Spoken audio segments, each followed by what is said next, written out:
Quand vous vous baladez sur les réseaux sociaux et que vous voyez ce qui se dit dans les forums de femmes,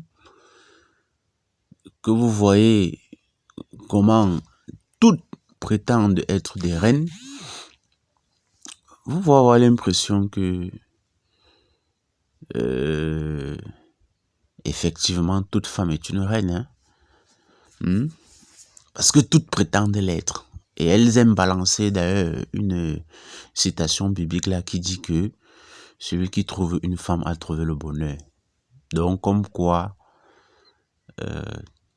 toute femme constituerait un bonheur pour l'homme qui l'épouse.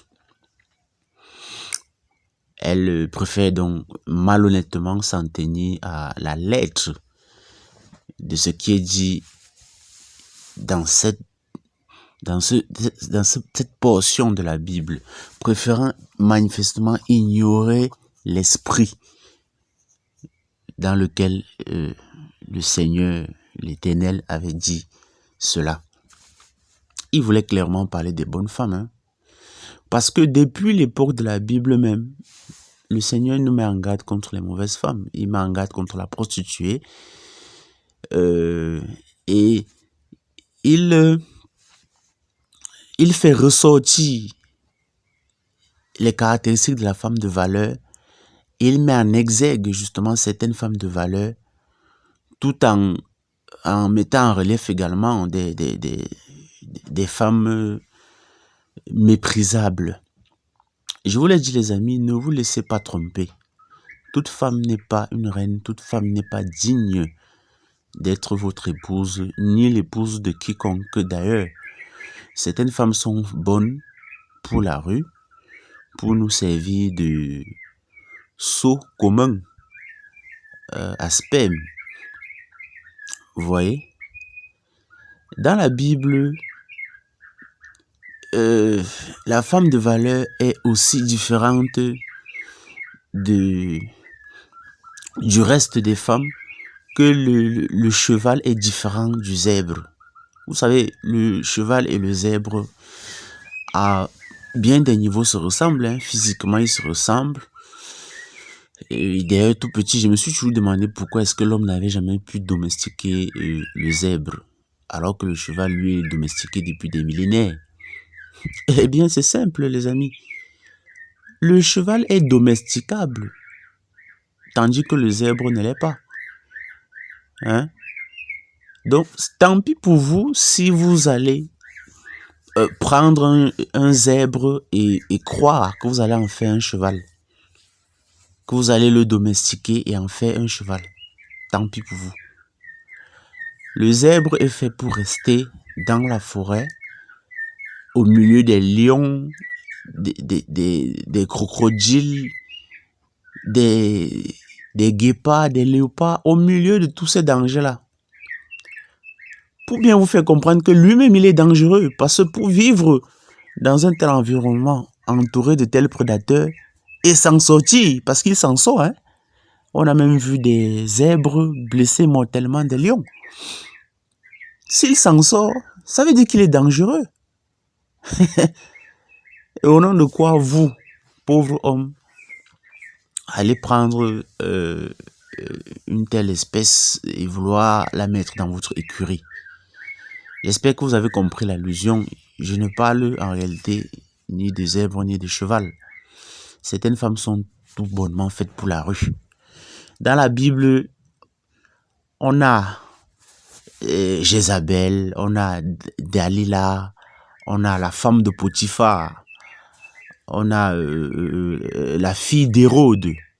Je sais pas, elle s'appelait Hérodiade ou Hérodias, quelque chose comme ça. À l'opposé, on a aussi des femmes de valeur. On a Ruth, on a Esther, on a Déborah. Voilà. Donc ne vous y trompez pas les amis. Faites toujours la part des choses. Toute femme n'est pas bonne à prendre comme épouse. Et d'ailleurs, toute femme n'est pas une bonne personne. Toute femme n'est pas source de bonheur. Ok? nous avons là dans ce dehors, un peu comme à l'époque biblique, il y a des descendantes de Delilah, des descendantes de Jézabel, des descendantes de la fille d'Hérode, des descendantes de la femme de Potiphar, des tentatrices. Elles n'ont rien à faire dans vos foyers. Celles qui méritent votre engagement, votre foyer, vos ressources, votre confiance, c'est les descendantes de Ruth, les descendantes d'Esther, les descendantes de Déborah, les descendantes de Marie, la mère du Seigneur, les descendantes de Marie-Madeleine, ces femmes de valeur-là.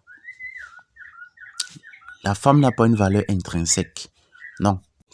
Donc autant la femme de valeur, les descendantes de ces femmes de valeur que je viens de citer, méritent votre respect, votre engagement, votre dévouement, voilà.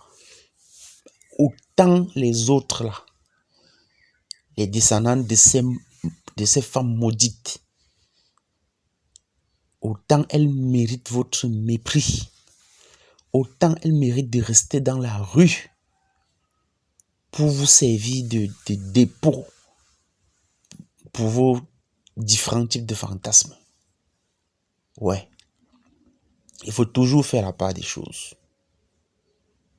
Laissez-les brailler sur les réseaux sociaux à prétendre qu'elles sont des reines, qu'elles sont toutes des reines, alors qu'elles ont aligné des enfants. Vous voyez une femme, elle a 6 enfants, avec 6 pères différents. Mais elle a la prétention, elle a le toupet de se balader sur les réseaux sociaux et prétendre qu'elle est une reine. Ouais. Tu es la reine des catins, tout simplement. Ouais. C'est vrai, tu es une reine, mais la reine des catins. Donc aujourd'hui, plus que jamais, les hommes ont besoin d'être lucides, les hommes ont besoin d'être avisés. C'est les mauvaises décisions que vous prenez pour fonder votre famille. Ça a de graves conséquences, pas seulement sur vous, mais sur la société entière. Parce que au-delà de l'aspect émotionnel, au-delà de l'aspect peut-être sexuel, se mettre avec une femme a un enjeu beaucoup plus grand. Il s'agit quand même de la personne à qui vous allez confier l'éducation de vos enfants. Ok? Vous ne pouvez pas prendre n'importe qui pour lui faire des enfants. Vous pouvez pas. Quelque part, vous accablez vos enfants même sans qu'ils soient nés lorsque vous faites le mauvais choix de la femme, de votre femme ou de vos femmes. Vous mettez déjà un poids sur la tête de vos enfants. Lorsque vous choisissez mal leur maman, mal choisir la maman de vos enfants, quelque part, c'est ne pas aimer vos enfants. Parce qu'ils en subiront les conséquences. Leur éducation sera loupée. Ils seront des fardeaux pour la société, des fléaux pour la société à cause de vous. Parce que vous avez mal choisi à qui confier votre héritage, votre patrimoine génétique. La femme est le réceptacle. Elle reçoit votre patrimoine génétique. Ce vase-là doit être digne de recevoir votre précieuse sémence, votre avenir. Ok? Donc choisissez bien vos femmes, les gars. Lorsque vous choisissez mal votre femme, vous avez raté votre vie. Ça, il faut le dire. Vous avez raté votre vie. Et vous risquez d'aller de partir prématurément. Donc faites bien la part des choses. Toute femme n'est pas bonne à prendre. Et j'irai même plus loin. Je dirais que les femmes de valeur sont extrêmement rares. Extrêmement rares. Les descendantes de Ruth Esther sont rares. Elles ne courent pas les rues.